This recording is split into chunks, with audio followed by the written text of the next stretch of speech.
Perang Patimura. Pada masa pemerintahan Inggris di bawah Raffles, keadaan Maluku relatif lebih tenang karena Inggris bersedia membayar hasil bumi rakyat Maluku. Kegiatan kerja Rodi mulai dikurangi. Bahkan para pemuda Maluku juga diberi kesempatan untuk bekerja pada dinas angkatan perang Inggris. Namun, pada tahun 1816, Belanda kembali berkuasa di Maluku, dan keadaan kembali berubah. Kegiatan monopoli kembali diperketat, sebab selain penyerahan wajib, masih juga harus dikenai kewajiban kerja paksa.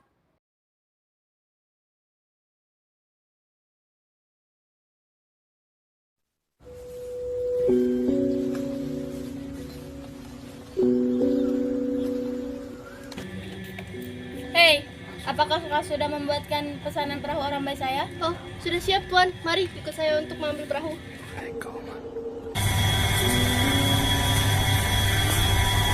Ini perahunya Tuan. Bagus. Ini bayarannya. Terima kasih. Segini saja. Aku sudah bersusah payah untuk membuat perahu orang baik ini, tapi hanya segini pemberian kepadaku. Ini saja kurang dari keperluan untuk membuat perahu ini. Tidak menghargai sekali kau ini. Hei, kau tidak ikhlas membuatkan perahu orang baik ini untukku? Apakah kau ingin merasakan tindakan lebih tegas lagi? Sudah, terima saja itu. Ya, seperti itulah Belanda. Belanda tidak pernah mau bersedia membayar perahu Orambai yang dipesan dengan harga yang pantas. Padahal orang-orang Maluku sudah berperan menyediakan ikan asin untuk kapal-kapal Belanda di Maluku. Belanda sama sekali tidak menghargai jasa orang-orang Maluku. Hai, sudah selesai kan perahu orang baik buatannya yang pesan beberapa minggu yang lalu? Perahumu sudah siap. Mari ikut aku. Aku sudah menyetorkan ikan asinku untuk kapal-kapalmu. Bagus, baiklah. Aku akan membawanya. Terima kasih.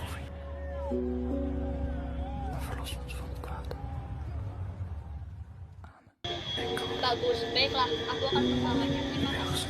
Apa? Kau mau main membawanya semudah itu? Apa kau tidak berkenan sedikit pun untuk membayar hasil kerja kerasku ini? Ah, kau menyusupi dengan suka saja. Aku kan sudah memesan perahu padamu. Apa kau masih saja?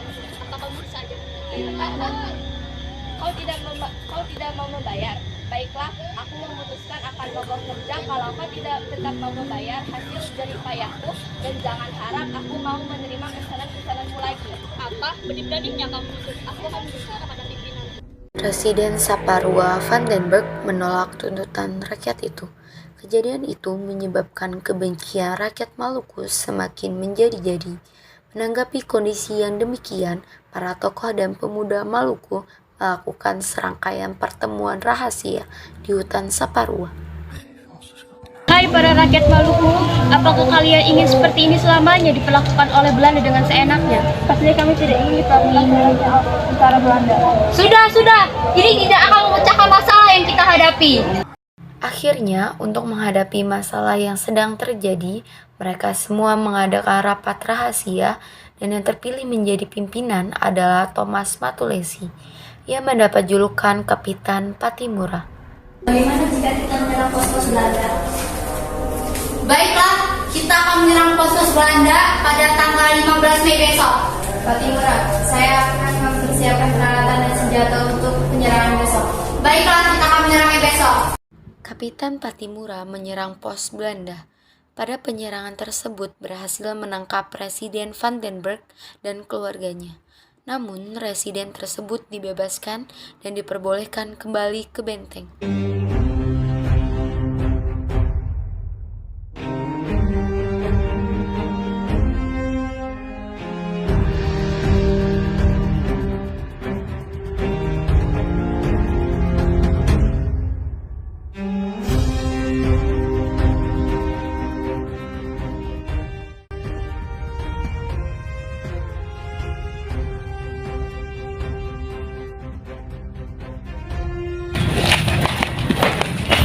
Patimura, lepaskan aku sekarang. Baik, saya akan lepaskan kamu, tapi kalau kamu berulang lagi kepada Maluku, saya tidak akan memaafkan kamu. Baik, Kapiten. Tapi saya tidak janji. Patimura, kenapa nggak melepaskan mereka? Tenang saja, besok kita akan menyerang benteng Dorset. Penyerbuan kedua pun terjadi pada tanggal 16 Mei 1817. Pasukan Kapitan Patimura menyerang benteng Darmstadt. Benteng dapat dikuasai dan semua tentara Belanda ditangkap, termasuk Residen Vandenberg, istri dan 2 anaknya tewas.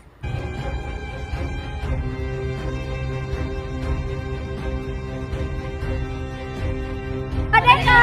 Merdeka! Merdeka! Kita telah menguasai benteng ini. Benar, kita telah menguasai benteng ini. Merdeka! Merdeka! Pada tanggal 20 Mei 1817, tibalah pasukan Belanda di Saparua yang dipimpin oleh Mayor Betjes berusaha merebut kembali benteng Darmstadt.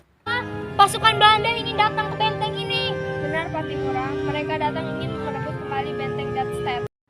Akhirnya, Mayor Betjes bersama para tentaranya pergi meninggalkan benteng Darmstadt. Keesokan harinya, dengan rasa marah, Mayor Betjes berusaha merebut kembali benteng Darmstadt. Kapitan Patimura melakukan perlawanan. Pasukan Belanda dapat dihancurkan dan Mayor Betjes mati tertembak. Selama 3 bulan, benteng itu dikuasai oleh Kapitan Patimura. Hai Patimura, apa Mayor Betjes? Ayo kita berperang.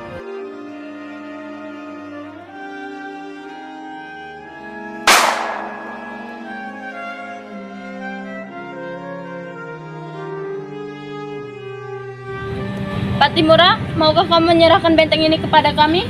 Dan kami akan memberikan 5 keping emas kepadamu.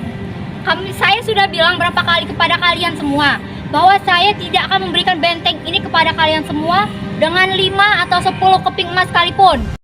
Patimura mundur. Akhirnya Belanda dapat menguasai benteng Darmstadt. Serangan Belanda tersebut menyebabkan pasukan Patimura semakin terdesak.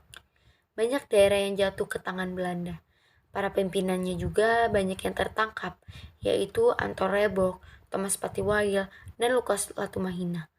Patimura sendiri akhirnya tertangkap di Siri-Seri, yang kemudian dibawa ke Saparua. Apa yang kau lakukan kepada kami? Aku hanya ingin bekerja sama denganmu.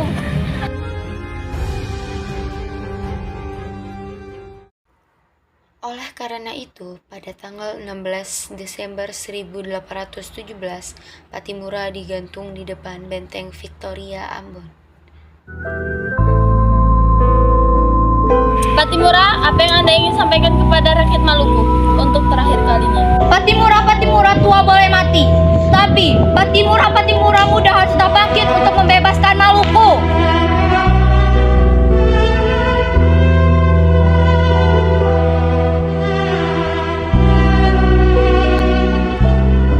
Tertangkapnya para pimpinan Maluku yang gagah berani tersebut menyebabkan perjuangan rakyat Maluku melawan Belanda melemah, dan akhirnya Maluku dapat dikuasai oleh Belanda.